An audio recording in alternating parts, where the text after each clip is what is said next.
जय गुरुदेव।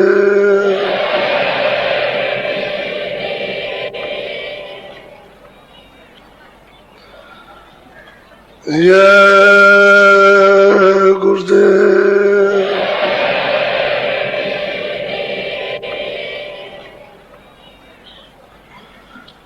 जय गुरुदेव नाम किसका।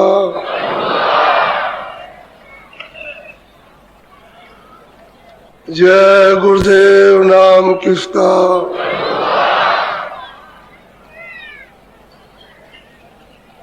गुरु का ध्यान कर प्यारे,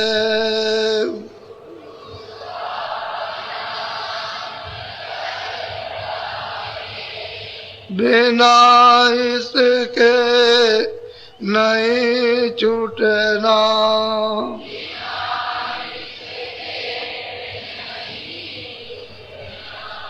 नाम के राम में रंग जा,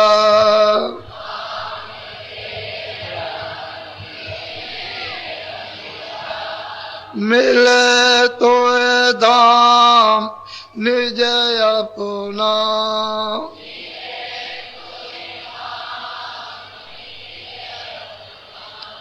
गुरु की शरण दृढ़ कर ले,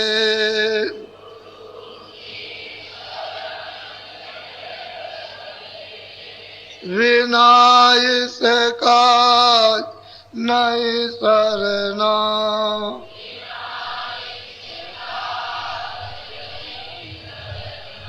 लोभ और मान क्यों चाहे,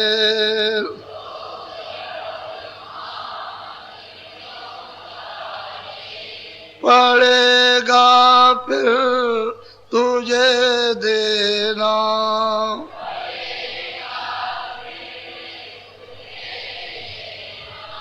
कर्म जो जो करेगा तू,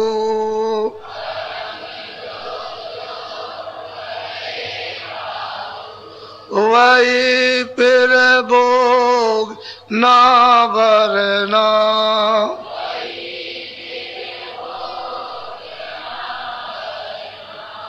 जगत के जाल से ज्यों त्यों,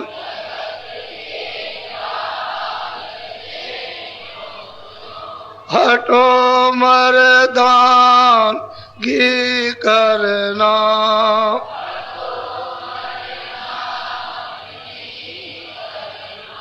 जिन्होंने मार मन डाला,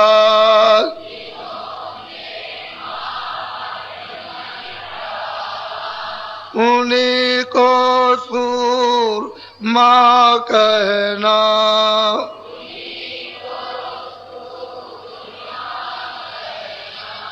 बड़ा वैरी ये मन घटू में,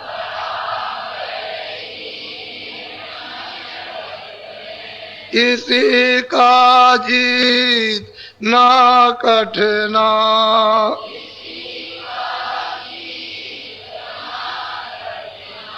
पढ़ो तुम इसी के पीछे,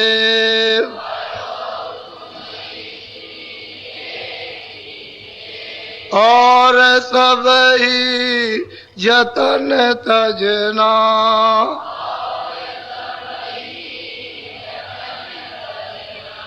गुरु की प्रीत कर पहले,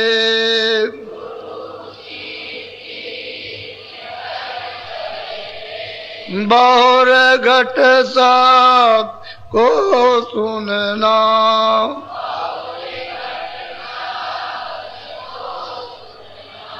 मान दो बात ये मेरी,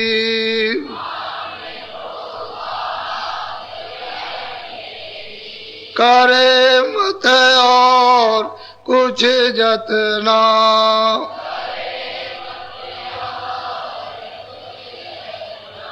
हार जब जाए मन तुझसे,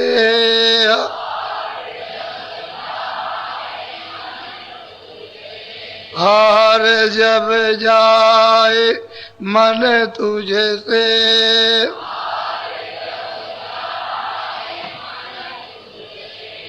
चढ़ा दे सोर्त को गंगना,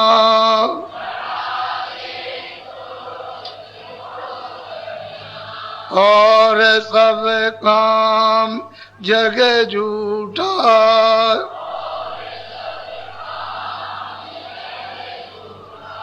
त्याग दे इसी को गहना,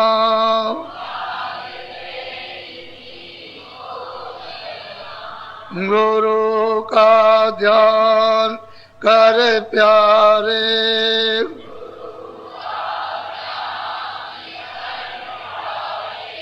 बिना इसके नहीं छूटना,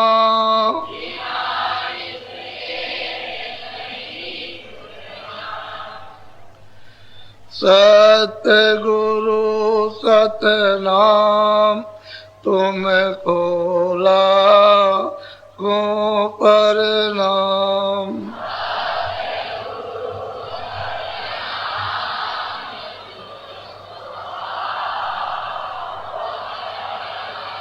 कोटिन सूरज चांद सितारे,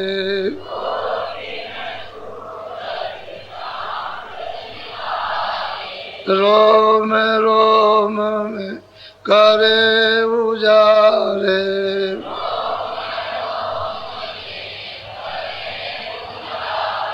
रोम रोम में करे उजारे,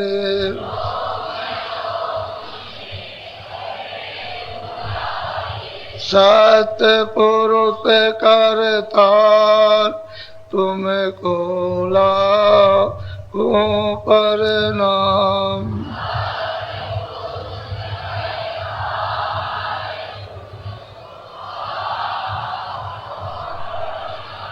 अरबों सूरज चांद सितारे,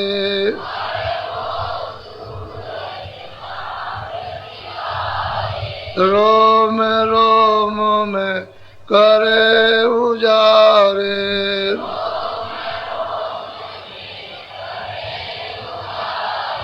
अलख पुरुष करतार तुमको लाखों प्रणाम।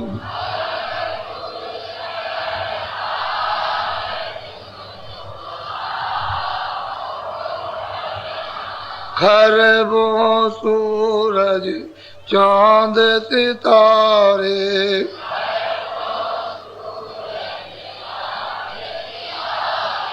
खरबों सूरज चांद सितारे,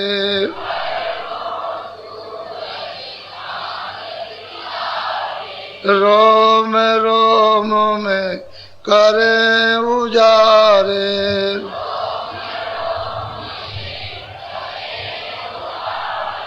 अगम पुरुष करतार तुमको लाखों प्रणाम।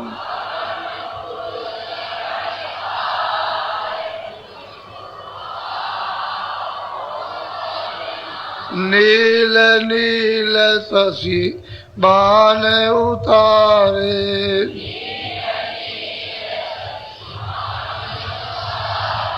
नील नील शशि बाण उतारे,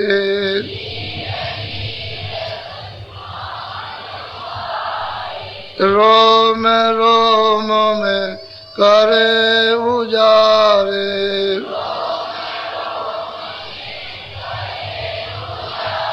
अनामी पुरुष करतार तुमको लाखों प्रणाम।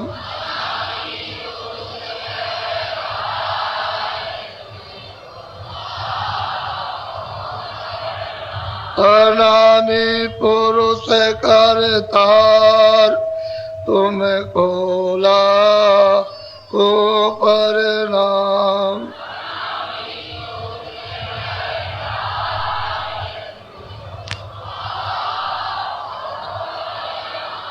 तुम्हें खोला को प्रणाम।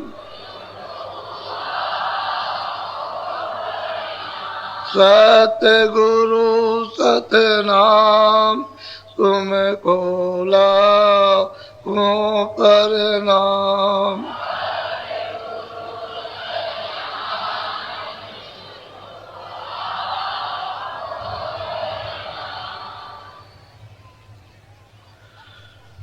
बच्चियों, सही और सत्य बात तो यह है कि बहुत समय बहुत काल हो गया हमने ईश्वर का भी दर्शन नहीं किया। तो ये बताओ, आप उसका ध्यान कैसे करोगे, कैसे उसको याद करोगे? क्योंकि हमको तो मालूम नहीं है कि वो कैसा है। इसलिए महापुरुषों ने आपको ये बताया कि जिन्होंने उनका दर्शन किया वो मिलना चाहिए। तो वो बताएंगे कि ये नाम है, ये रूप है, ये उनका स्थान है, ये उनकी आवाज है। तब आप वहां जा सकते हो। वो तो एक मोटी सी बात है कि महापुरुष नहीं मिलेगा, गुरु नहीं मिलेगा, तो उसमें दाखिल कैसे होगे? क्योंकि जब तक टिकट नहीं मिलेगा तब तक अंदर कौन जाएगा? वो किसी को जाने देगा? सिर पर तो इतना बोझा लदा हुआ कि कोई उधर फटक नहीं सकता, उधर जा नहीं सकता। तो क्यों उसकी जरूरत है उन महापुरुषों की कि उससे मिले होते, उसका भेद जानते, उसका रास्ता जानते, उसके नाम को जानते, उसके रूप को जानते, उसका उन्होंने दर्शन किया है। तो जिन्होंने दर्शन किया है वो आपको वहां तक पहुंचा देंगे और मिला देंगे, दर्शन करा देंगे। इसलिए फकीरों की और महापुरुषों की अहमियत बहुत महान जरूरत है। बगैर, क्योंकि हम तो मुद्दतों से उसको भूल गए, पता ही नहीं कि कैसा है, काला है, सांवला, गोरा है, हरा है, पीला है, नीला है, कुछ नहीं। अब यहाँ तो ये जो मूर्तियों की स्थापना हुई है तो आप अंतर से बाहरमुख हो गए। तो व्यास जी ने देखा ये सब बाहरमुखी हो गए, इंद्रियों की तरफ बाहर। तो ऐसे आदर्श पुरुषों की ऐसी मतलब है कि एक तस्वीर, एक मूर्त बनाई जाए बड़ी आंख वाली, और एकांत में रख दिया जाए और लोगों से कहा जाए कि चलो वहां, और वहां चल के क्या करो कि अपनी आंखों से उनकी आंखों को देखो, एक टक हो करके। तो ये जो आंखें आपकी जो हिलती है, पलक हिलते हैं, वो धीरे धीरे धीरे धीरे धीरे धीरे उनकी उस आंख की पुतली को देखते देखते स्थिर हो जाएगी। जैसे ही आंख स्थिर हो जाए वैसे ही बाहर की बंद कर लो, तो अंदर की तीसरी आंख खुल जाएगी। ये उन्होंने एक सुविधा अंतर्मुख जाने के लिए उन्होंने लोगों के सामने पेश की, रखी। थोड़े दिनों तक तो ये चली, थोड़े दिनों तक तो थोड़ा बहुत लोगों को अनुभव हुआ, लेकिन बाद में वो चले गए तो फिर लोग भूल गए, अब बिल्कुल भूल गए, पता ही नहीं। वो तो देखता है, बोलता है, सुनता है, वो प्रकाशमान है, उसके यहाँ अंधेरा नहीं है, कोई वहां पाप नहीं, कोई पुण्य नहीं, ये कोई झगड़े झंझट नहीं। ये सूरज वहां नहीं निकलता, न वहां डूबता है, न ये हवा है, न गर्म न सरद, ये कोई चीज वहां नहीं। लेकिन फिर कैसे जाओगे आप? तो महापुरुषों की जरूरत है, वो मिले हुए मिला देंगे। क्योंकि महापुरुष सबसे मिले रहते हैं, वो ईश्वर से भी मिले हुए, ब्रह्म से भी मिले, पार ब्रह्म से भी मिले, और महाकाल पुरुष से भी मिले, और अपने देश में आते जाते तो सबसे मिला देंगे। सबके पास पहुंचा दें, लेकिन वो मिलना तो चाहिए, वो नहीं मिलेंगे तो कैसे आप। और जो कहीं कुछ नहीं है, कहीं आता जाता नहीं, कुछ देखा सुना नहीं, तो ये बताओ कि कैसे वो जाएगा और कैसे आप जाओगे। इसलिए जो किताबों में लिखा है वो तो हम मानने को तैयार नहीं है। वो रामायण में लिखा हुआ, लेकिन उसको हम नहीं मानते। जो आपकी इच्छा हो, जो आपकी समझ, बस उसी को मानते हो। अगर कोई कहे कि नहीं ये है, तो कहते हम नहीं है, ये नहीं है। तो आप अंधकार में, अज्ञान में बोल रहे हो, और वो तो ज्ञान में बोलता है, वो ज्ञान में बता रहा, आप अज्ञान में बता रहे हो। अब यही पूछा जाए कि उन्होंने लिखा है कि प्रकृत पार प्रभु और बासी, ब्रह्म निरीय विरज अविनाशी, काम होकर कारण आई। अब पूछा जाए भाई प्रकृति कहाँ है, तो आप क्या बताओगे? अब आप कहोगे कैसे कि प्रकृति कहां पर है? तो आपको उसका बोध ही नहीं, उसका ज्ञान नहीं है, तो आप कुछ नहीं बता सकते। और वो कहते पार है, ब्रह्म निरीय विरज अविनाशी, कहते हैं कि वो पार है, उसका कभी न नाश होता न नाश हुआ, जैसे पहले था वैसे ही अब भी है। लेकिन अब यह है कि महापुरुष मिलना चाहिए। वो तो असल में सब जीवों के हितकर होते हैं, उनके यहाँ जो चलना चाहे चलो, वो तो चाहते हैं, वो तो मतलब यह है कि आवाज देते हैं कह देखो भाई ये है समुद्र, ये नाव लगी हुई है, भवसागर है, इसमें नाम रूप की नौका लगी है, जहाज लगा हुआ है, चलो चलो चलो चढ़ चलो, चलो इस पर चढ़ जाओ, सवार हो जाओ। बस जब ट्रेन लगाई उन्होंने तो आपको चाहिए चढ़ जाओ। बात उन्होंने छकड़ा भर लिया और जहाज छोड़ दिया, जीवों को पार कर दिया। मिलना तो चाहिए कोई ना कोई, अब कोई मिलता ही नहीं, कि पता ही नहीं किसी को। तो चीज यह है कि वो सत्पुरुष ने, वैसे तो 16 पुत्र उन्होंने अपने देश से निकाले, 4 का तो उन्होंने भेद बताया, बाकी सब गुप्त है, और किसी महापुरुष ने खोले नहीं, किसी भी महापुरुष ने नहीं बोले। संकेत तो दिए लेकिन खोला नहीं कि उनका कितने बड़े बड़े लोग हैं। ये वैसे जो यहाँ से जाते हैं वो सब देखते हैं, लेकिन कितने बड़े बड़े लोग हैं वो कुछ नहीं बता। 4 पुत्रों का विवरण किया है। तो एक ईश्वर, एक ब्रह्म, एक पारब्रह्म, एक महाकाल, इनका उन्होंने बताया। बाकी जो 12 बचे हैं उनका भेद नहीं, वो अलग। ये तो उन्होंने मंडलों में, उसमें अब ये वहां पर जो रुए हैं, जो सुरतें रहती है, जो वहां पर खचाखच भरी हुई है, वो तो अब उसके लिए क्या वर्णन किया, कुछ वर्णन करने में नहीं आता है। तो चीज ये है, आप बड़े ध्यान से आप सुने, आपको हजारों प्रमाण, वैसे कोई जरूरत नहीं है, क्योंकि वो तो उसके अतिरिक्त तो और कुछ आएगा नहीं। लेकिन आप कहोगे नहीं नहीं नहीं, ये बात मेरी पसंद नहीं आई और मेरी समझ में नहीं आई, वही शंका हो जाएगी। तो शंका निवारण के लिए सबूत चाहिए, सबूत चाहिए। और ये रामायण में जो आपको कल नामदान दिया, ये सब है उसमें, लेकिन आप नहीं बता सकते, उसमें सब है, सब उन्होंने दिया। अब आपको मालूम नहीं, आप तो बताइए कि वो एक रफ्तार है पढ़ने की, रटने की, तो उसको रटते रहते हो, आपको तो कुछ पता, क्योंकि आपने तो कुछ किया दिया नहीं। तो अब यह है कि अब है उसमें, और अब कैसे हो। लेकिन वही जब सबूत रख दिया गया, प्रमाण दे दिया, तो चुप हो जाते हैं कि भाई हमारी चीज में लिखा। जब तुम्हारे यहाँ सब जगह लिखा है कि दिव्य नेत्र है, ज्ञान चक्षु है, तीसरा नेत्र है, तो आपको खोज करनी चाहिए कि कहाँ है। अब तुम कहते हो कि नहीं वो तो राम के पास होगा, वो तो मतलब शिव जी के पास होगा, नहीं, सबके पास है। ये जितने बैठे हुए सबके पास, जो यहाँ आए और चले गए मनुष्य, नर नारी, उन सबके पास है। यानी तीसरा नेत्र जितने भी जीव जंतु पशु पंछी है सबके पास है। लेकिन जिस तरह से मनुष्य ये अनमोल साधना का धाम मिला, इसमें वो करके प्राप्त नहीं कर सकता है तो उसमें तो साधन नहीं है, वो भोग योनि है, ये मनुष्य शरीर कर योनि। लेकिन तीसरा नेत्र उसमें भी है,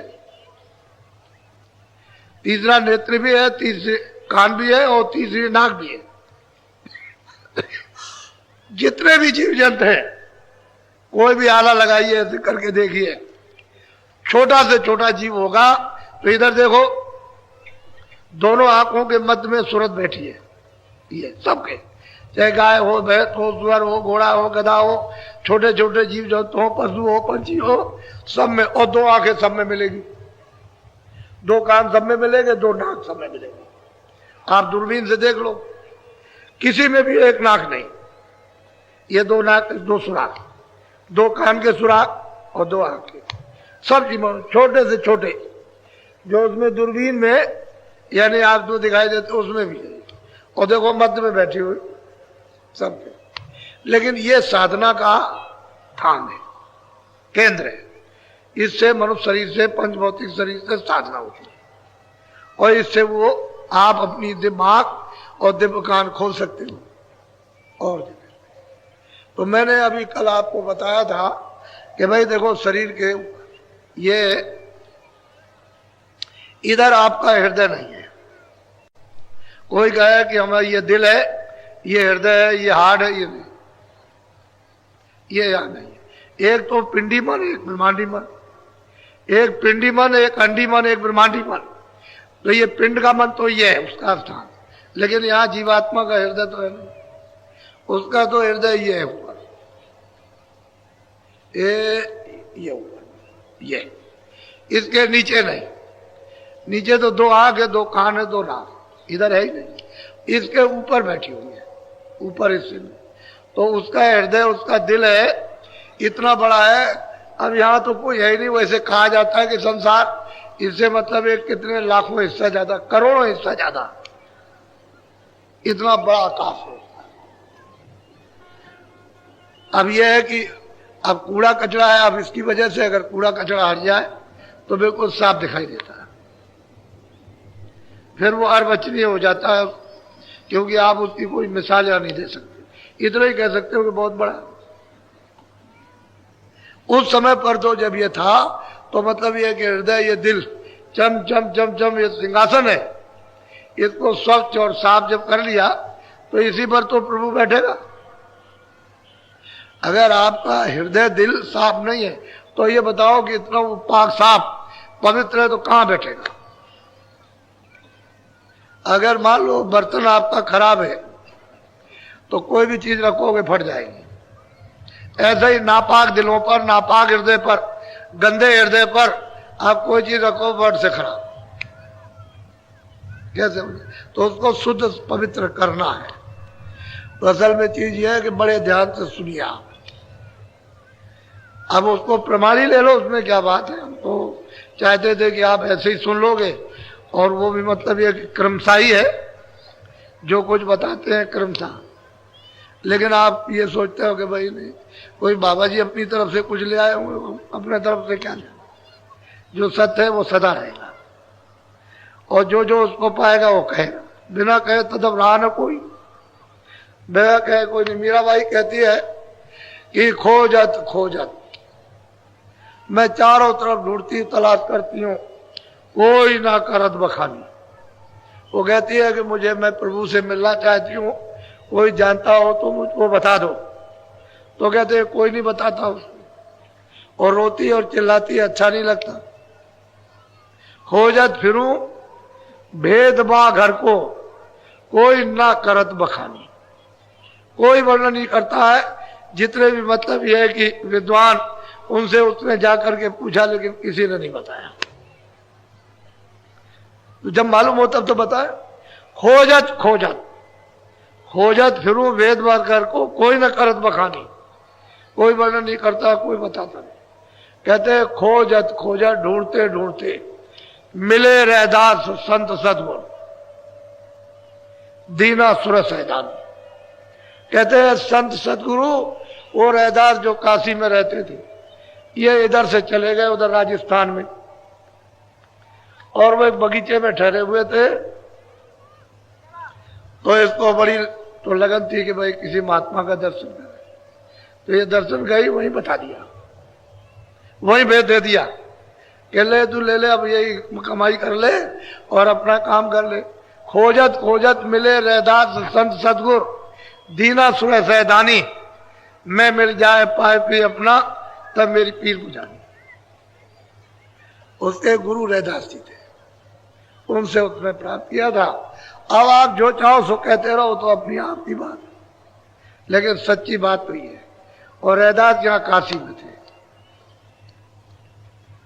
और काशी में उस समय पर लोग बड़ी घृणा करते थे, लेकिन काशी में रैदास जी विख्यात हो गए, यही पर मशहूर हो गए थे।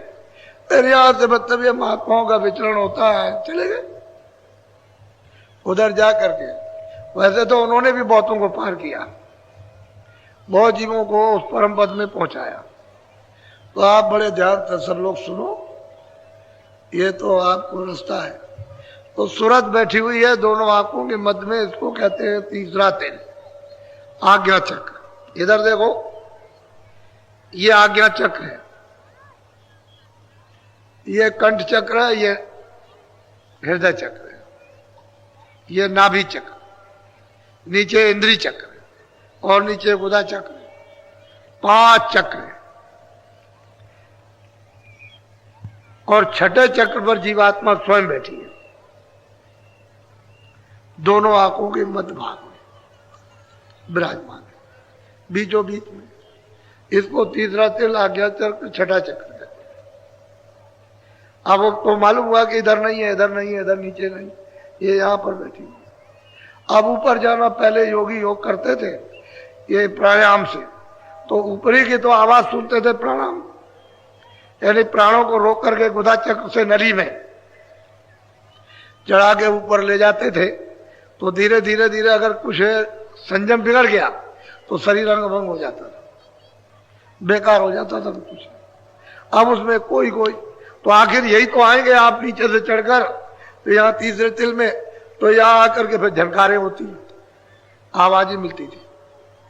तो यही से महात्माओं ने नीचे का छोड़ दिया, और यही से ले लिया कि यहीं से तुम ऊपर से जो आवाज आ रही उसी को पकड़ लो और चलो, चढ़ चलो। इसमें कोई तकलीफ नहीं है, ना शारीरिक, ना दम घुटेगा, ना कुछ और होगा। सीधा इधर से ध्यान हटा करके और उधर कानों के साथ लगा दो, बस इतने ही में काम बनना शुरू हो जाए। तो आप बड़े ध्यान से सुनिए, आप बोलो। हरि सखी तोई भेद बताऊं, प्रथम स्थान खोल कर। अब वो कहते हैं, अरे सूरत, मनुष्य रूपी मंदिर में तू बैठी हुई है, तो मैं तुझे कुछ भेद बताता हूं कैसे चढ़ेगी, और जब तू चढ़ेगी तो प्रथम स्थान कहां पर है, कैसे तुझे मिलेगा, तो मैं खोल करके समझाता हूं बड़ी विधि विधान के साथ। क्योंकि तू दोनों आंखों के पीछे बैठी है मध्य में, और ऊपर तुझे तो प्रथम स्थान का तुझे रास्ता नहीं बताऊंगा तो कैसे जाएगी, तो मैं भेद बताता हूं, बोलो। सहस कमल दल नाम सुनाऊं, ज्योति निरंजन बास लका। कहते हैं कि सहदल कमल स्थान है, और वो निरंजन विराजमान है, उनका वास है सहदल कमल स्थान पर।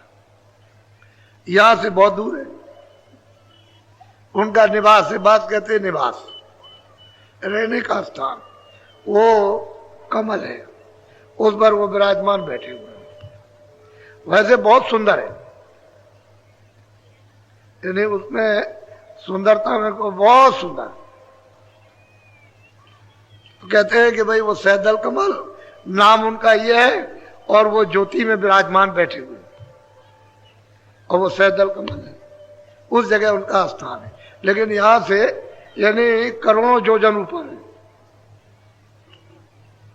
अब इतना तो योजन आपका सारा संसार है ही नहीं, इतना योजन, एक योजन का 4 कोस होता है, तो करोड़ों योजन का सारा संसार कहां से आ गया? वो तो है नहीं। तो इतनी दूर पर बैठे, वैसे तो इससे भी ज्यादा है, लेकिन यह है कि आपको मोटा माटी आपको बता दिया कि इतनी दूर है, वैसे तो बिल्कुल एकदम से। तो वहां पर है, तो कहते हैं कि अरे भाई सूरज तो यहां बैठी हुई है, और मतलब यह है कि वो ऊपर से जब तू उतार करके लाई गई तो तुझको ये खोल पहरा दिया। ये जब यहां पर कोई कर्म विधान नहीं बना हुआ था, तब तो ले करके बैठाया था, तो दोनों आंखों के मध्य भाग में तब तो कोई पाप पुण्य था नहीं, गंदगी थी नहीं, तब तो गंदगी नहीं थी, तो सीधी जाती थी, सीधी चढ़ गई, क्योंकि नाम की डोर तो पकड़े थी, वो बाजा पकड़े थी, घंटा शंख की आवाज को पकड़े हुए थी, इसीलिए तो चढ़ जाती थी। अगर वो ना पकड़े होती और छोड़ देती, तब तो अंधकार में, तो पकड़े थी, तो जैसे ही बाहर आई मां के गर्भ से बाहर, जब 9 महीने का हुआ, तो सतयुग जोगी सब विज्ञानी, सब के सब विज्ञानी कर अर्धांतर है भोपरानी, तब तो तू पार चली जाती थी। लेकिन उस समय तो कोई बंधन नहीं था, न गंदगी का था, न कर्मों का था, न पाप का, न पुण्य का, न अच्छे का, न बुरे का। तब तो मतलब ये मन बुद्धि चित्त है, अंतःकरण जीवात्मा बिल्कुल शुद्ध है, पवित्र निर्मल, तो दर्शन करेगी निर्मल जब सो मोह पावे। तब तो कहते हैं कि मैं उनका निवास, जिस रूप में है उस ज्योति रूप में वो, जिस नाम में वो, जिस स्थान पर वो, और जो उनकी आवाज है वो तुझे बताता हूं, बोलो। हाँ, करता तीन लोक यह ठाऊं, वेद चारे नर चे जग। अब वो कहते हैं कि भाई ये 3 लोक के करता है, ये सैदल कमल में बैठे हुए निरंजन भगवान उस ज्योति स्वरूप में, ये 3 लोक के करता है, उनका स्थान सैदल कमल है। यानी यहाँ के भी करता धरता, और स्वर्ग वैकुंठ के 14 भवन के 14 लोक के करता धरता। उसके बाद में ब्रह्मांड में जो ऊपर है, नीचे शक्ति लोक है, ऊपर में इनका धाम है। तो शक्ति लोक की अलग रचना है और उनके धाम की अलग रचना है। शक्ति लोक में जब स्वर्ग और वैकुंठ को पार करके जब सूरज जाएगी, तो शक्ति लोक पड़ेगा, उसको आद्या महाशक्ति लोक, तो आद्या महाशक्ति का भी रूप है। लेकिन ये इतना बड़ा लोक है कि सब स्त्रियों का है, औरतें ही औरतें, देवियां देवियां है, और ऐसे ऐसे लबास, यानी कपड़े तो नहीं है वहां। कोई अगर कहे कि कपड़े पहने हुए, कपड़े नहीं है, ना वो रेशम के है और ना वो सूत के कपड़े, लेकिन इस तरह के लबास यानी खूबसूरत और सुंदर पहने हुए हैं कि इस मंडल को पार करना साधक के लिए हो ही नहीं सकता, कोई नहीं पार कर सकता। इतना बड़ा इनका लोक है, ऐसा बताने का थोड़ी उन्होंने बना रखा। ऐसा अगर रहेगा तो सभी चले जाएंगे, कुछ नहीं, कोई उधर जाए। इतना बड़ा लोक है कि स्वर्ग लोक, वैकुंठ लोक, मृत्यु लोक कुछ नहीं, कुछ नहीं, इतना बड़ा लोक है। वो तो महात्माओं ने सब चीजें थोड़ो आपको बताई हैं, वो तो इशारा कर दिया कि मतलब ऐसा है, बाकी छोड़ दिया, क्योंकि इतना वर्णन करें तो किताब पोथी कहां से आएगी। तो इतना बड़ा लोक है कि इसको कोई पार नहीं कर पाता, क्योंकि बगैर गुरु के जो ऊपर आएगा जाएगा उसी से पार होगा, बाकी कोई नहीं जा सकता। तो ऊपर में उसने ये आदेश दे रखा है आद्या महाशक्ति को, सैदल कमल से निरंजन भगवान ने, कि मेरा भेद कोई न जाने पाए। तो ना ब्रह्मा जान सकते हैं, ना विष्णु, ना शिव जान सकते, इनमें से कोई नहीं जान सकते। ना उनका दर्शन किया, बस खाली जब समाधि लगाई थी तो आवाज सुनी थी, बस दर्शन कुछ नहीं किया। अगर दर्शन कर ले तो यहां सृष्टि का सब काम छोड़ देंगे,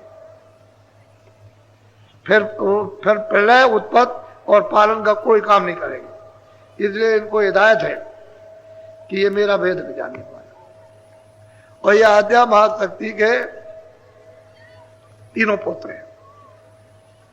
अब गलती इस बात की हो गई कि जब इनसे कहा गया कि भाई तुमने समाधि लगाई तो ब्रह्मा विष्णु से कहा कि भाई तुमने यदि पिता का दर्शन किया है? तो इन्होंने कहा हाँ किया। ना, इन्होंने कहा हमने नहीं किया। विष्णु ने और शिव ने, इन्होंने कहा हमने नहीं किया। ब्रह्मा से पूछा भाई तुमने पिता का दर्शन किया कि हमने किया? क्योंकि उन्होंने तो वेद लिखे नहीं है, विष्णु ने और शिव जी ने, ये तो ब्रह्मा ने लिखे। तो उनका तुमने दर्शन किया कि हाँ किया। तो उसने जब ध्यान लगा करके देखा तो दर्शन नहीं हुए, तो उसको श्राप दे दिया, जाओ तुम ब्रह्मा जी, तुम्हारी जगत में कोई पूजा नहीं करेगा, तुम झूठ बोल गए। और इन दोनों की पूजा जगत में होगी, क्योंकि इन्होंने सत्य बोल दिया। तो इनको भी दर्शन नहीं हुआ, उनका भी नहीं हुआ। अब ऐसा बड़ा लोक है कि इसे पार करना। फिर यहाँ स्त्री पुरुष दोनों, यहाँ स्वर्ग और वैकुंठ में स्त्रियां भी है पुरुष भी है, लेकिन इस तरह के स्त्री पुरुष नहीं है जैसे आप हार माप किए हो, इस तरह के नहीं। बहुत सुंदर रचना है, ऐसा नहीं। तो असल में ये 3 लोक के मालिक हैं। अच्छा, इसके ऊपर शक्ति लोक के ऊपर उनका धाम है, उसमें बहुत से ब्रह्मांड है अलग अलग। बोलो। ब्रह्मा विष्णु महादेव तीनों पुत्र इन्हीं के है यह चीज। कहते हैं भाई इनके पुत्र हैं, क्योंकि इन्होंने, यही तो बात थी कि इन्होंने मतलब ये अपनी शक्तियां पैदा की है, इनकी शक्ति, और शक्ति पैदा करके फिर इनको तपस्या कराई, और तपस्या करा करके फिर देववाणी सुनाई समाधि में, और इनसे कहा कि तुम लिख दो। तो इन्होंने पूरा विधान लिख दिया। जब लिख गया विधान तो इन्हीं से कहा कि तुम सब जगह प्रचार कर दो, विधान बन गया। और इनसे कहा कि देखो सबको अधिकार, आजादी दी जाएगी, पाप की पुण्य की, अच्छे की बुरे की, न्याय की अन्याय की, और जो कोई भी कुछ अच्छे बुरे कर्म करेगा अपना अपना भोग है। सब प्रचार इन्हीं से कहा है। बंधन तो यही से हुआ, पहले तो कोई बंधन नहीं था। यानी अनगिनती सूरतें 1-1 लाख बरस का पीरियड खत्म करने पर सब वापस चली गई, और इतनी वापस चली गई कि उसकी कोई गिनती नहीं है। सबने 1-1 लाख बरस, तो बताओ कि इतना अनगिनती, तो कितना समय हो गया होगा, वापस चली गई। तब इनको हुआ कि तो सब चले जाएंगे इसी तरह से, तब उन्होंने शक्तियां पैदा की। बाद में ये बंधन लगे, तब जीव रोके जाएंगे। क्यों? कि अगर कानून बना के नहीं रोकेंगे तो सब निकल जाए, सबके सब। फिर उन्होंने कानून बनाया, और कानून बना करके आपको अधिकार दे दिया। सच्ची बात यह है कि निरंजन भगवान सहदल कमल में बैठे हुए, उनको इतना अधिकार नहीं है जो आपको मृतलोक में अधिकार है कि आप सीधे जा सकते। वो नहीं जा सकते, वो अपने स्थानीय पर है, वो नहीं जा सकते। आप जा सकते, यहां से आप वहां, इन सब स्थानों पर जा सकते हो, लेकिन वो नहीं जा सकते। तो छोटा मोटा अधिकार आपको नहीं। इसीलिए मृतलोक में मनुष्य शरीर ये अमोलक बेशकीमती है, और आप इसकी कदर कुछ नहीं करते। बोलो।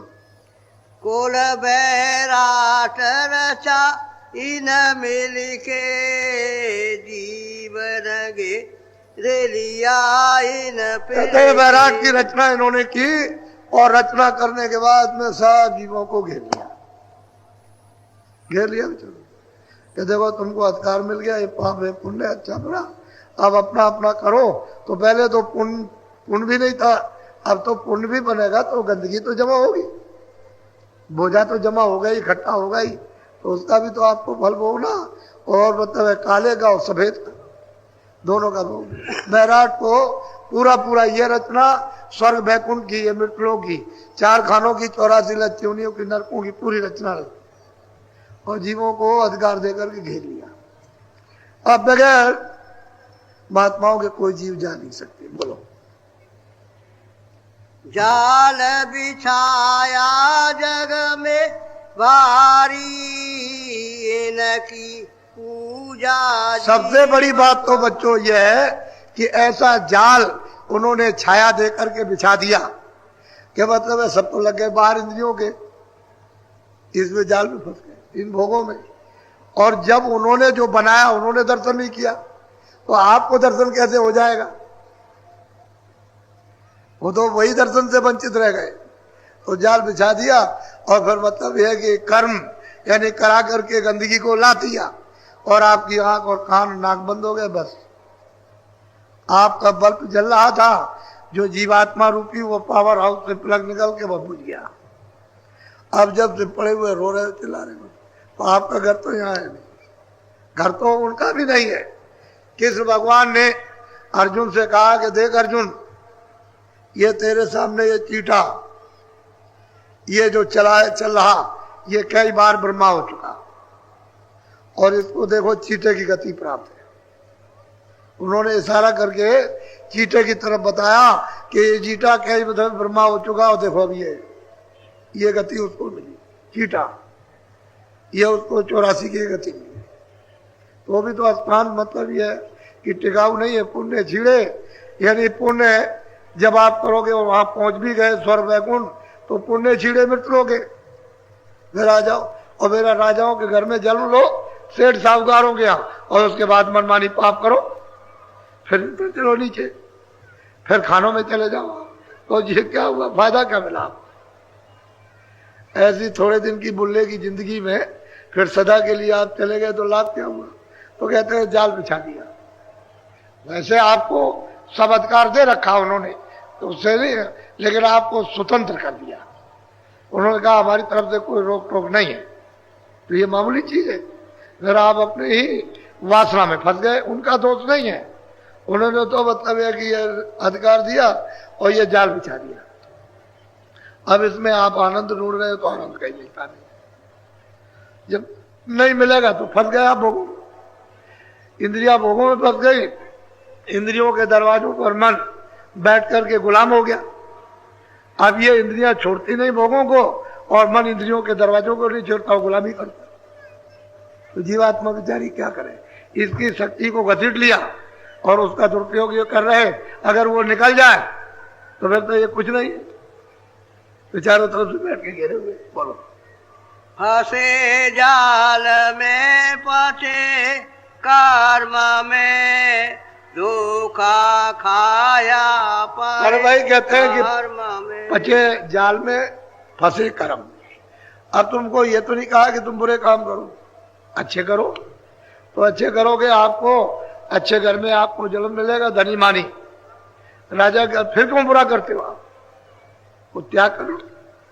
तो जब त्याग करोगे तो ये नहीं तो फिर ऊपर चले जाओगे, और भी त्याग कर दो ऊपर से, हमको ये नहीं चाहिए, तब ईश्वर की प्राप्ति होगी। ईश्वर को भी छोड़ दो, हमको नहीं चाहिए, तब ब्रह्म की प्राप्ति होगी।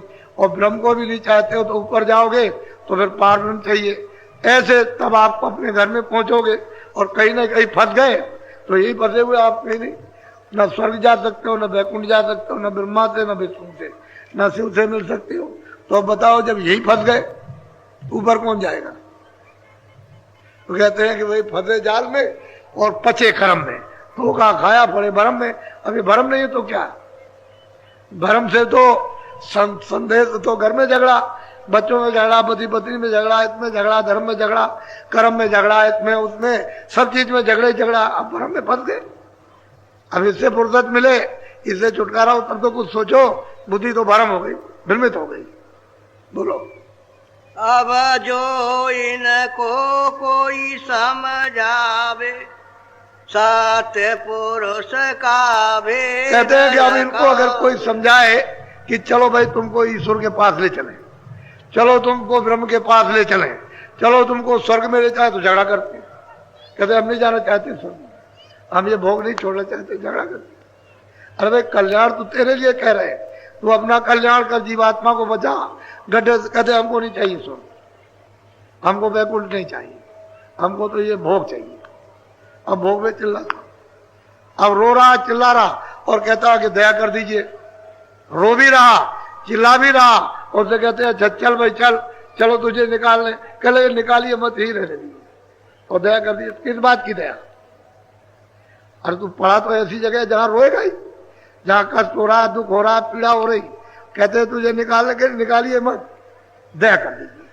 पता नहीं कौन सी दया मांगना। बोलो, तो नहीं माने झगड़ा ठाने पक्षपात करे। कहते हैं कि मानते नहीं है सत्य जी को। अरे भाई तुम भगवान के पास तुम चलो, तुम ऊपर मत जाओ लेकिन वहां तक तो चलो। कहते हैं यहां तक चलो, जिसका 3 लोग का शासन है, चलो भाई उसके पास, ईश्वर के पास चलो, गाड के पास, खुदा के पास चलो, तुमको पहुंचा दिया जाए। तो कहते नहीं नहीं, हमको खुदा का नहीं चाहिए। अभी मुसलमानों से पूछा कि भाई तुम खुदा के पास चलना चाहते हो, ये कैसा होता है खुदा? हमने भाई तुम रोज नमाज पढ़ते हो, तुमने दीदार किया, कल दीदार तो नहीं किया, तो फिर ये क्या करते हो इबादत? क्या इबादत जो बताया उसको कर रहे हैं। अरे भाई तुमको पहुंचा देंगे, तो उनसे कहो भाई ऐसे चलो, तो कहते हैं कि ऐसे नहीं चलेंगे। तो खुदा के पास पहुंच जाओगे।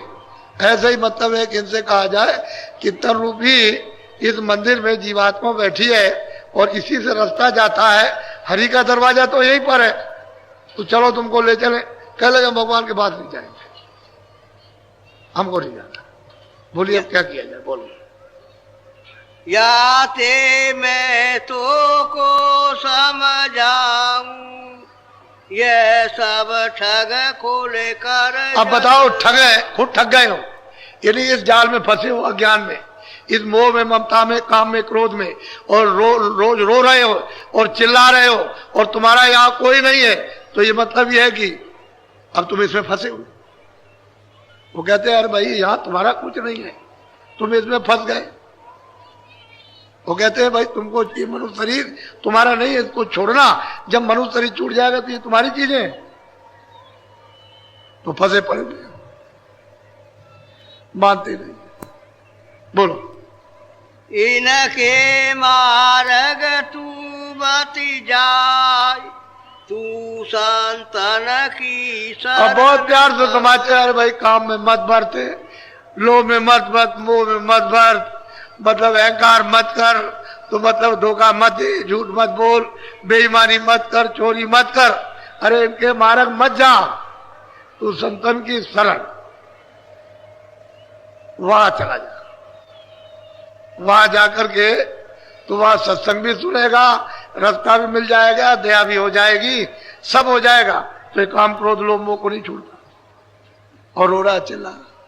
अब यही तो है, यही तो ठग है और क्या।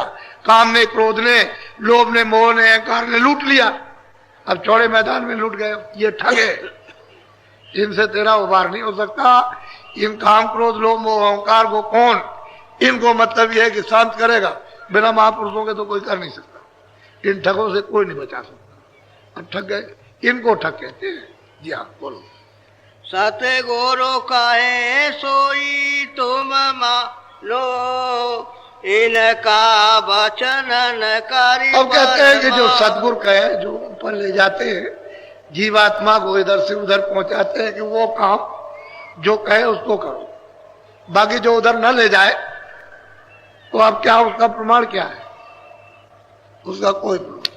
तो अभी जो कुछ बने तो अभी बना लो, आगे का फिर न धरना भरोसा। जो कुछ करना है अभी कर लो मन रूपी तन में। तुम कहोगे मरने के बाद कुछ मिलता है, मिल जाएगा, तो कुछ मिलने वाला नहीं है, उसका विश्वास भरोसा मत करो। अभी कर लो, अभी जो कुछ करना। तो जीवात्मा को अभी जगाओ। क्यों नहीं आंख खोलते हो, क्यों सो रहे हो? वो जाग जाएगी, उजाले में खड़ी हो जाएगी, तभी तो भ्रम चला जाएगा। जब तक उजाला नहीं होगा, आंख नहीं खोलेगी, तब तक भ्रम नहीं जा सकता। जब दिमाग ज्ञान चक्षु खुल जाएगा तो ये भौतिक अंधेरे का, काम का, क्रोध का, लोभ का, मोह का, ये सब भ्रम टूट जाएगा। ये किला है, चारों तरफ से उन्होंने जड़ रखा और सारी सुरतों को, जीवात्माओं को बंद कर रखा। अब ये निकलने नहीं देते, भागने नहीं देते। अब अकेले बेचारी क्या कर सकती, इसमें फंस गई। महापुरुषों का बल ले ले तो निकल आएगी। बोलो। राह काना देउधर साई, पता भेद अब कहूं। कहते हैं महापुरुष कहते हैं राह रखाना, रास्ते का भेद मैं तुझे सब अभी बता देता हूं। वो भेद लेकर के, रास्ते की जानकारी लेकर, उसका मतलब यह कि मंत्र, उसकी जुक्ति लेकर, और तू चल अब जल्दी से, क्या देर करती है। इस सूरत से जो दोनों आंखों के बीचों बीच में बैठी, उसको समझा रहे कि अब देर मत कर, ये बहुत समय तेरा खराब हो गया, जो बचा हुआ उसी में अपना काम कर ले। बोलो। मन और सूरत जमाओ, तिल पर गिरे घुमारे घट आओ। अब वो कहते हैं कि मन को इधर से हटाकर, बुद्धि को, चित्त को इधर हटा करके दोनों आंखें बंद करो और अंदर की आंख में सामने देखो। उसी अंधेरे में तिल दिखाई देगा, काला, अंधेरे में बिल्कुल काला, अंदर की तीसरी आंख में दिखाई देता। कहते हैं तुम उस पर अपनी दृष्टि जमाओ, तीसरी आंख जमाओ, वो जो काला तिल दिखाई देता उसी में सुराख हो जाएगा और वही काला तिल मिट जाएगा, सफेद हो जाएगा, यानी प्रकाश सामने प्रकट हो जाएगा। कहते हैं तुम घेर घुमर मन को, बुद्धि, चित्त को चारों तरफ से, काम से, काज से, क्रोध से, मोह से, ममता से, दफ्तर से, दुकान से, खेती से, लड़ाई से, झगड़े से घेर घार करके यहाँ ले आओ, दोनों आंखों के मध्य में, और आंख का साथ दे दो और सामने देखो अंदर की दिव्य आंख ज्ञान चक्षु से कि वो काला तिल दिखाई देता और उस पर अपनी दृष्टि को जमाओ। बोलो। निरखो खिड़की देखो चौका, चित्त लगाओ राखो। अब बहुत प्यार से कहते हैं कि भाई खिड़की है, उसको देखो खिड़की। जब वहां बैठोगे देखोगे खिड़की तो सामने चौक है। चौक कहते हैं बहुत बड़ा मैदान, यानी जितना ये सब मैदान कुछ नहीं, इससे करोड़ों हिस्सा ज्यादा, सारे संसार से कितने करोड़ों हिस्सा ज्यादा मैदान। चौक कहते हैं मैदान को, वैसे चौक कहते हैं आंगन को, लेकिन वो इतना बड़ा आंगन है कि क्या उसकी महिमा की जाए।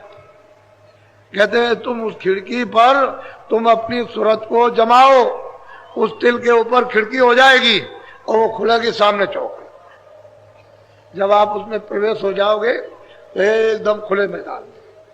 रचना तो तब पता चलती है कि दिव्य रचना की शुरुआत क्या सुंदर रचना की, मनमोहन रचना की, यानी आनंद की रचना की क्या शुरुआत है, तब मालूम होता है। ऐसे नहीं होता। तो वो बता रहे रास्ते का भेद, ऐसे चलोगे तो ये मिलेगा, ऐसे तिल मिलेगा, ऐसे खिड़की मिलेगी, ऐसे सामने चौक आएगा, चौक बिल्कुल प्रकाशमान, अंधेरे का कहीं भी नाम निशान नहीं, अंधेरा उधर है ही नहीं, उधर अंधेरा नहीं।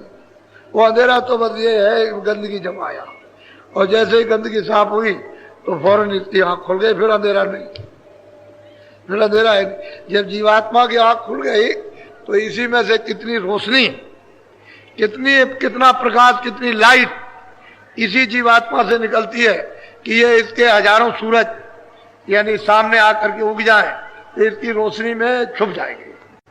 इनका प्रकाश सूरत की रोशनी में छुप जाएगा। इतना सूरत में प्रकाश है जो यहाँ बैठी, लेकिन अब यह सिमट करके यहाँ उसको ले आना है, क्योंकि ये फैल गई और उसमें गंदगी जो है मिश्रित हो गई, उसे धीरे से समेट करके ले आ। तो समेटोगे कैसे? इधर से अपने मन को, बुद्धि को घेर घार कर कि देखो तुम इधर मत जाओ, पहले ये काम कर लो, जो तुम्हारा काम ये जरूरी है इसको करो। तो जब आप करने लगोगे दृष्टि रुक जाएगी, सामने वो तिल है, खिड़की दिखाई देगी, खिड़की खोलेगी, सामने चौक है, खड़े हो जाओगे। वहीं से तो प्रतीत प्रीत आती है। बोलो। पचरंगी फुलवारी देखो, दीपदान घट भीतर। अब वो कहते हैं कि शुरुआत हो जाती है पचरंगी फुलवारी, तरह तरह के स्वर्ग में, वैकुंठ में, तरह तरह की शक्ति लोक में, तरह तरह की, यानी मतलब एक फुलवारी रचना, तरह तरह के महल, ऐसे ऐसे सुंदर महल है कि यहाँ उसको सुनने में भी नहीं मिलेंगे, और कारीगरियों से, बेल बूटों से। अब वो किस तरह के बेल बूटे हैं, किस तरह से रंगों से जड़े हुए हैं, और चम चम चम चम चम चम करते हैं। ऐसा मालूम होता है कि सारा खेल सुरतों का है, सब जीवात्माओं का ही खेल है, जितना भी है। चम चम चम दम दम, और क्षण क्षण पर महल बना दे। बस यहां से रूहें उड़ी और बस उन्होंने ऐसे देखते हुए फौरन महल बना दिए। कितने बड़े बड़े महल, तुम अपने संसार को ऐसे उठा करके वहां धर दो, एक छोटे से कमरे में, ऐसे ऐसे महल। कहते हैं कि उधर फिर क्या है, वो दीप था, उधर वो ज्योति जल रही है, दीपक जल रहा, दीपदार कहते हैं दीपक, दीपक जल रहा, उसका साक्षात्कार। वो इशारा बता रहे, वैसे तो बहुत कुछ है, वो बीच में जो रचना है वो बहुत कुछ, उसको क्या, लेकिन धीरे धीरे धीरे साधक जब शुरुआत करेगा और उधर चलेगा तो अपनी आंख से देख लेगा। गोस्वामी जी महाराज ने सब देखा। बोलो। कोई दिन ऐसी लीला देखो, नील चक्रता आगे पे। कहते हैं कि नहीं भाई, आगे आगे नील चक्र है, ये नीलगिर पर्वत है, वह नील चक्र है, वो गुरु का द्वार है। कहते हैं वो दिखाई देता है, आगे साफ दिखाई देता है, उधर तो उजाला तो साफ दिखाई देगा। कहते हैं नील चक्र यानी गुरु का द्वारा। बोलो। विरह प्रेम बलता को फोड़ो, ज्योत निहारो मन को मोड़ो। कहते हैं कि वो कैसे नीलगिर पर्वत टूटता है विरह से, तड़प। जब साधक जब रोता है, चिल्लाता है ऊपर जाने के लिए, तब वो टूट जाता है। उसमें साथ साथ गुरु की दया काम करती है। जब वो टूटता बढ़ता है तो ऐसा मालूम होता है कि समूचा तीनों लोग एकदम से गिर पड़ा, टूट टाट करके। इतनी आवाज एटम बम में नहीं, यहाँ के सब कण कण के एटम बम बना दो और एक बार की फेंक दो तो इसमें कुछ भी आवाज नहीं है, इतनी आवाज वहां हो रही। कहते हैं कि भाई उधर में वो गए, फिर उस ज्योति का वो दर्शन हो रहा है जो सैदल कमल में बैठे हुए हैं, उसका दर्शन करते। तो साधकों ने तो दर्शन किया और कराया दर्शन। बोलो। अनाद घंटा सोन रीजो, शंख बजाओ रस में। कहते हैं कि अनाद रात वो घंटा बज रहा है, शंख की आवाज हो रही है। आपने देखा नहीं, मंदिरों में बजाते हैं सब घंटा, मस्जिद में, मंदिर में, गिरजाघर में ऐसे घंटा बजाते हैं, तो नमूना रखा हुआ। कहते हैं वह घंटे घड़ियाल 24 घंटे बज रहे, वहां घना घोर आरतियां कीर्तन हो रहे, और वो चेतन कीर्तन हो रहा, जड़ नहीं, यानी कोई मिट्टी का साफ सामान नहीं है कि भाई ऐसे बजा दिया, ऐसे ठोक दिया, कोई पीतल है, कोई कांसा है, नहीं, कुछ नहीं, ये सब कुछ नहीं। कहते हैं घना घोर बज रहे, वहां बज रहा। कहते हैं फिर वो संग बजता है, उसमें से अमृत गिरता, तो कहते हैं उस रस में भीगो, उस रस में स्नान करो, पियो, नहाओ भी और पियो भी, वो तो अमृत है। बोलो। यह पहला स्थान बताया, सतगुरु पूरे वरन सुना। कहते हैं भाई पूरा सदगुरु होगा तभी बताए, जब पूरा गुरु मिल जाएगा तब तो ये बताएगा, देखो ये, और फिर आगे चलना है, क्योंकि आगे तो फिर दूसरा स्थान है। बोलो। अब चलो सजनी दूसर धाम, निरखो त्रिकुटी गुरु का। अब वो कहते हैं कि सूरत, अब तू सज करके साथ सामान लेकर के आप, इतनी सुंदर सजाई जाती है, यही सूरत इतनी सुंदर सजाते हैं, वहां उसका इतना स्वागत होता है। बड़े बड़े विशाल गेट, ये छोटे मोटे गेट इतनी कारीगरियों से दम दम दम दम चमकते हुए वो ऐसे जगह जगह पर उन सूरतों को सजा करके ले जाते। वो दृश्य एक अनोखा अर्वचनीय होता है कि ऐसा स्वागत नहीं होता, और जगह जगह स्वागत। और वहां की सूरतें, वहां की जीवात्माएं जो रहती हैं वहां, वो ऐसे स्वागत करती हैं कि अगर कतार लग जाए तो कितने करोड़ों योजन की कतार, सीधी कतार एक, उसमें अगर दुर्मी लगाओ तो जरा भी इधर उधर कुछ नहीं, ऐसी ऐसी कतारें और वो दिव्य। तो ये तो सब खेलवा हो रहा है। तो कहते हैं सजनी, अरे सूरत, अब तुझको ये पता चला कि ऊपर कुछ है, अब चल तू दूसरे धाम की तरफ, यानी दूसरे मुकाम की तरफ चल, अभी चल तुझको पहुंचा दिया जाए। बोलो। ओंकार दोन जहाँ विश्राम, गरजे बादल और घन। अब वो कहते हैं कि ओंकार यानी वो विराजमान है, उसी को यानी कहते हैं मुसलमान रब, रब कहते हैं वहां पर वो विराजमान है। गरजे बादल और घनघोर गर्जन होती रहती है और मृदंग बजता रहता है। आपकी रामायण में कहा है मधुर मधुर गर्जय घनघोरा, बड़ी मिठास के साथ सुहावने यानी बादल जैसे गरजते रहते हैं, उनके मुख से गर्जन होती है। और फिर कहते हैं बाजे ताड़ मृदंग रूपा। तो वो तो आपको इशारा किया, लेकिन आपकी समझ में क्या आ सकता। हे सजनी सूरत, तू अब चल जल्दी से, शील क्षमा संतोष विरह विवेक, अब ये काम क्रोध लोभ मोह और अहंकार ये पीछे हो गए, उधर नहीं है। अब इन सखियों को लेकर के शील क्षमा संतोष विरह विवेक, अब ये चल रही आगे। चल आप दूसरी मंजिल की तरफ, दूसरे मुकाम की तरफ। बोलो।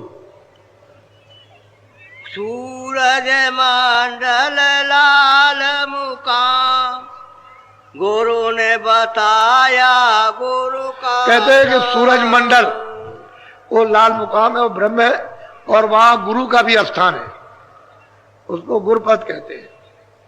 क्योंकि वहां अगर गुरु नहीं मिलेंगे तो फिर ऊपर नहीं जा सकेगा, वो वही कर जाएगा।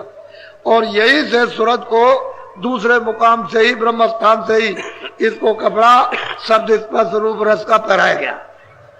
फिर नीचे सहदल कमल में लाए तो ईश्वर के स्थान पर नौ तत्वों का कपड़ा पहरा दिया, शब्द स्पर्श रूप रसगंध और मन बुद्धि चित्त और अहंकार।